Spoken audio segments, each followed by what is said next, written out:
project where I'm working at. I need to skip the slide. It's called QuaBB, which is really a German pronunciation, but this means it provides qualified counseling for students, companies, vocational schools involved in apprenticeship. And the counselors, there are about more than 50 in the state of Hesse, are located here. And I'm really happy to welcome two of them, Edona Krcmari, please put on your camera, and Nina Becker from Wiesbaden and Edona Krcmari from Wetzlar. And first, we will hear Edona. She chose a special example to show up what is important in her work with vet students. And then Nina will close up. Do I put this on? You. You have the word. Yeah, thank you. So I'll just start with my example. I'm going to talk about the first contact and then about the reason of consultation and how it all worked out. So the first contact between my client and I was made through a phone call, and each year I send questionnaires to all students in school, and these questionnaires will develop to help me recognize their issues, but also to help them contact me and find help. And as we visit students, we remind them about our projects, since they usually don't seek for help or simply don't know where to find it. And in this questionnaire, there was a question: would you like your counselor to contact you? And there was this boy who answered the question with yes. And after a while, I called him and asked if he wants to talk, and he said yes, but did not come to our appointment. A few weeks later, I got a phone call where the same boy contacted me and asked for a new appointment. And this time he really came to our appointment and said that fear and a little bit of shame prevented him from coming the first time. And the reason why he came, well, he had several problems, one of them being family issues. He lives with a single mother who has 2 more children from different fathers. In past, he used to get professional help for anger management, depression, and a low self-esteem. Also, financial problems got worse because he and his mother are the only ones working in the family, and the money they earn is not enough to cover all the bills. He helps her a lot, gives her almost all of his income. He travels a long distance to school and work. And because of that, he has no time for other activities. It takes away most of his free time, and he wishes to reduce his working hours, but can't because he depends on this extra money he gets.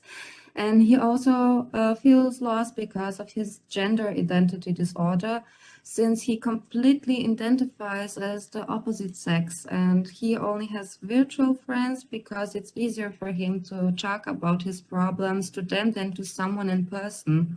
And his mother is not capable of understanding his issues, since she thinks he's gay instead of transsexual. Coming out is also really hard for him because he had made no friends in class, and he's really afraid of the possibility of being bullied in class. And one of the most fundamental techniques to approaching his problem was active listening.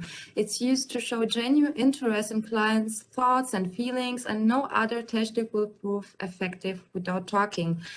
And that also builds trust, right?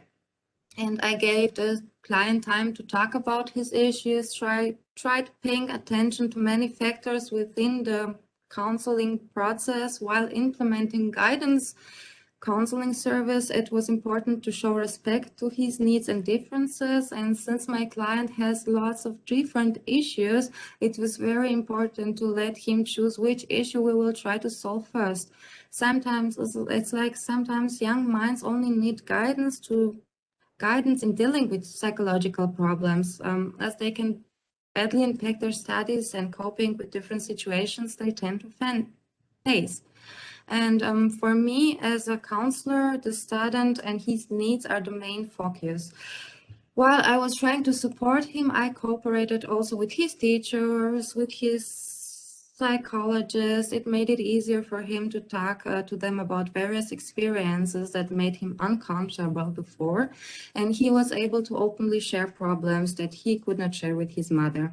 We still visit his school psychologist regularly as we are trying to find methods to deal with his aggression. And there was a case where in 1 week the client had 3 episodes of impulsive, aggressive, violent behavior, as well as angry verbal outbursts. And our school psychologist said that low self-esteem is related to aggression and antisocial behavior. So our next step was to contact other professionals such as psychologists, psychiatrics, and transgender consulting center. Yeah, that's about it. Yeah, Yeah. thank you, Edona. Very complex situation you presented. What do you think, Nina? What reveals the process? Yeah. First applause for you. Yeah, thank you very much. Yeah, I think what it shows is a very multi-complex case, and we often deal with cases like that, and because most of our work is crisis management. So what Edona explained shows very well that she provided a space through active listening and through her empathy that was safe enough and open enough for the client to open up, so that all of these problems that he came to her with would be able to be seen and witnessed. And I think a huge part of it is also that the client could build up the trust and the trust in the relationship through the validation that he got in the context that he could open up. That it's a non-judgmental space and a space where they kind of co-create with each other. Like, it's not someone saying, okay, this is my opinion and I force that on you. It's a co-creation with a client. And it's working through free will also. Oh, I like this co-creation definition you just presented. What do you think, Edona? Do you agree what Nina just Yeah, of course, I shared? agree with her. I think also that communication skills are also very important. And yeah, we also need to see everything from the client's point of view rather than feeling sorry for him also.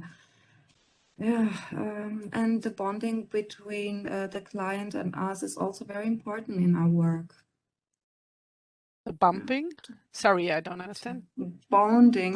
Bounding. Oh, okay, I got it. Like empathy and relation. Yeah, relation.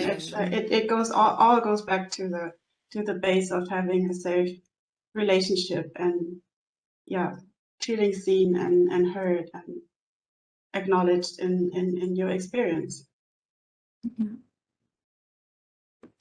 Well, thank you both for this insight and this spectacular case. It was really close to someone you had this year. I think is still going on, and I think it will be interesting for the further discussions. And applause for both of you presenting your German example.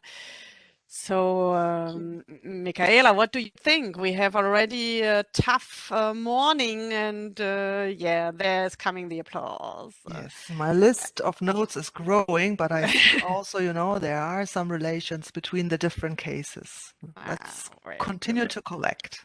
Okay, so before we go into the second panel, we will suggest you have a little coffee break. Whatever you're gonna do, you